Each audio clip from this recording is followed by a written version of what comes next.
सुन्दरि माधवि चन्द्र सहोदरि हेममयि मुनिगणवन्दित मोक्षप्रदायिनि मञ्जुळवासिनि वेदनुते पङ्कजवासिनि देव सुपूजित सद्गुणवर्षिणि शान्तियुते जय जय हे मधुसूदन कामिनि आदिलक्ष्मि जय पालय माम्।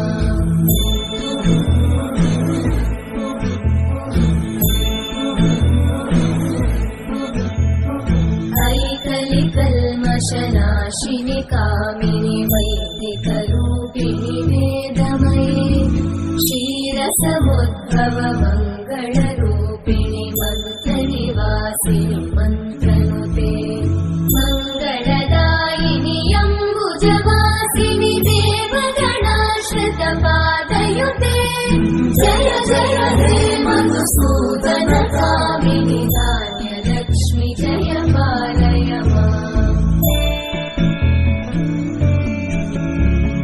जय वरवर्णिनि वैष्णवि भार्गवि मन्त्रस्वरूपिणि मन्त्रमये सुरगणपूजित शीघ्रफलप्रद ज्ञानविकासिनि शास्त्रनुते भवभयहारिणि पापविमोचनि